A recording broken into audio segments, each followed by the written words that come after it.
Shimani Afunyale here with women's empowerment and dating advice for my young sisters. It's so sunny out here. Sun coming down on my windshield. I know it's creating a shadow, so I apologize if this video is dark and you can't see my beautiful face. I'm so sorry. I wanted to talk about the decentering men movement. My channel is about women's empowerment and dating advice.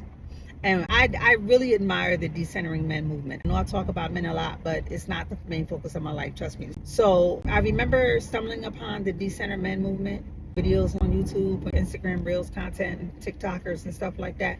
And I just loved it. It resonated with me so deeply because I had done it. When I was a teenage girl, I was extremely boy crazy. As I look back on my life, I really centered males.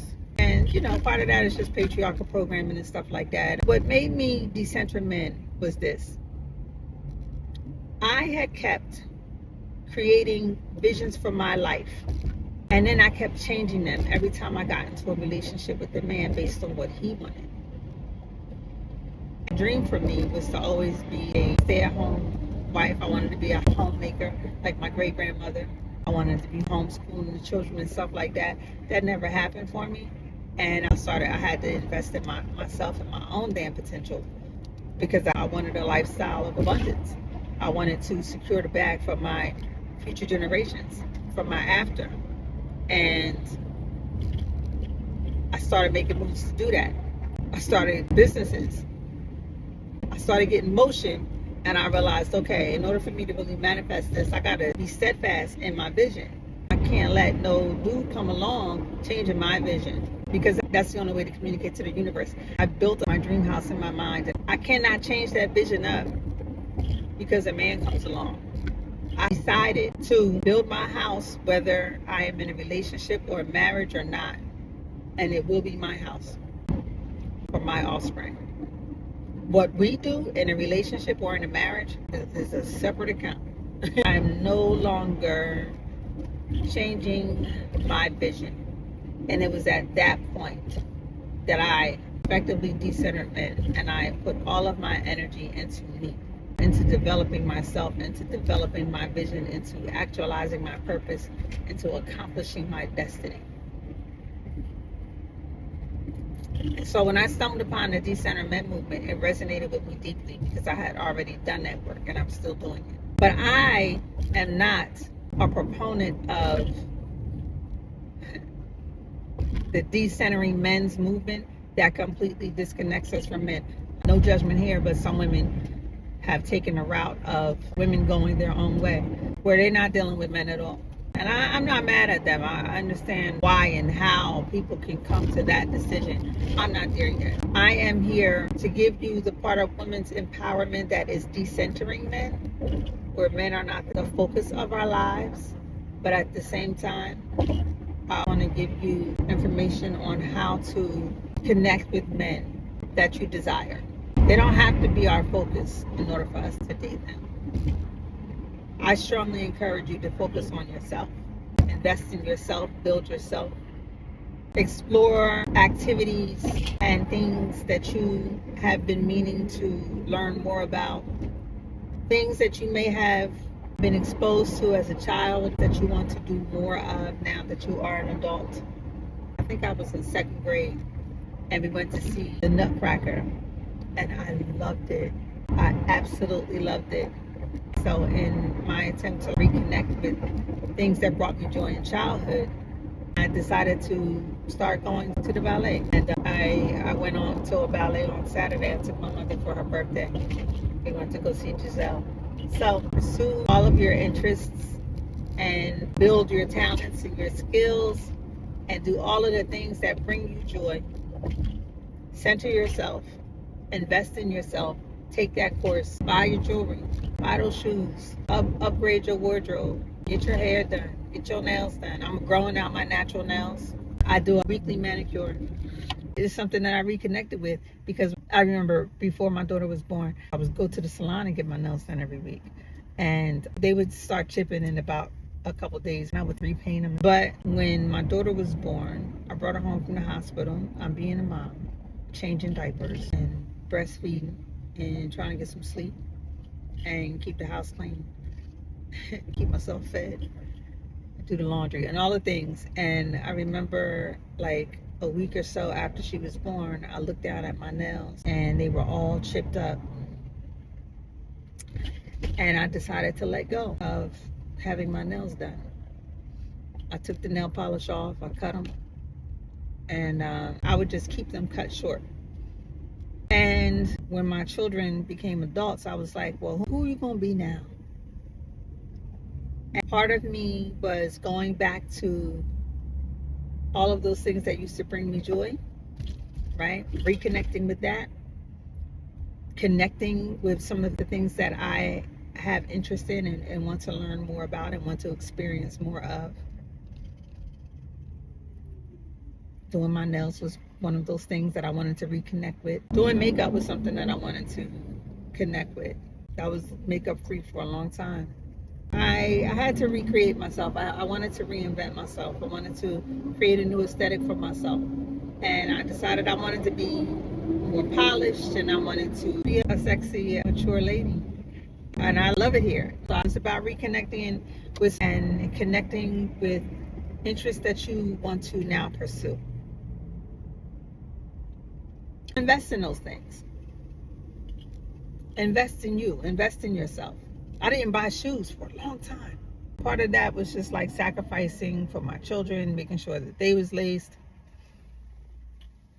or making sure they had what they needed within reason, and putting myself on the back burner. And then when my children grew up, I started putting myself first because I could. I had the space to. I didn't have to do that. I didn't have to put myself on the back burner. But I did. I chose to. And I strongly encourage you, ladies, if you have children, when you have children, continue to invest in you. Continue to step out the house making sure you look your best. You feel good. You want to feel good. And looking good helps us to feel good. Feel good about yourself so that you can be confident when you step out. Just for you. So yeah, we can decenter men and still date men. When you decenter men, when you center yourself in your dating experiences, things that you used to love, you do what you want. You ask for what you want. You get what you want. You don't accept less than what you want. You say no to what you don't want. You don't put anybody else's needs before your own. You don't abandon yourself. You don't tolerate the bullshit. You call out bad behavior. You establish your boundaries. And when people don't respect your boundaries, you cut them off. That's centering yourself. Oh, he's going to be so upset if I don't answer the phone. Girl, if you're busy, you're busy. Center yourself, right? So we can decenter men and date them at the same time. But decentering men while dating them looks like putting yourself first. Dating men, but putting yourself first. Putting your needs first. Putting your safety first. Putting your boundaries first. And finding someone who is in alignment with those things. Finding someone who's in alignment with your goals and your purpose and your standards, who's willing to meet your standards. Someone who respects your boundaries. Someone who's willing to give you what you desire, what you need and want. And then should do the same thing. Finding the person who's in alignment with you, and when you meet someone who's not in alignment, being able to say that. Having the confidence to have difficult conversations. Hey, you're really cool, and I'm really happy that I met you, and I really enjoyed our dates together, but I realize that we're not in alignment, and I don't want to continue to date you.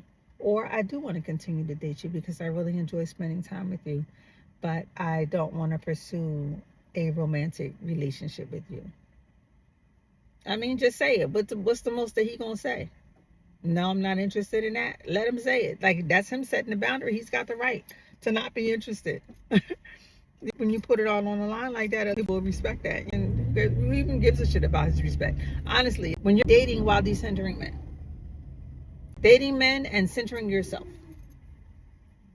I think we can have both, and we can decenter men and we can also date them and enjoy their company and their time and the way they smell and their the way they protect us and pull out our chairs and all that good stuff, right? Open doors for us, and we can enjoy having cuties on our arm, and we can enjoy their height and their muscles and getting them to open bottles for us and all the things without making them the center of our lives. And so, although I be on here talking about dating and I talk about men and women a lot, it's really about empowering you so that you get what you want. So I'm all for the decenter men movement. I personally am not about not dealing with men at all, but like my girl Manifestel says, we only want the golden retriever men. We want the good men. We want the high quality men. We say no to men who are what she calls the below bare minimum men. She's so funny. I love Manifestel. Check out her channel, please. I'll probably leave it in the description, along with a couple of other influencers. You're dating these people. You're not in a committed relationship with them. You're dating him and you're dating other people at the same time. You don't have to put nobody else first but you. You had not committed to anyone on any kind of level to be putting other people before you. That's dating coaches that I follow, whose advice I love. I'm willing to share. I am not a gatekeeper of information. I think we all deliver our messages differently. My target is younger women because I just want y'all to have the game that nobody gave me, that I wish I had when I was y'all's age. My thing is, I just want to teach you how to date so that you can get what you want.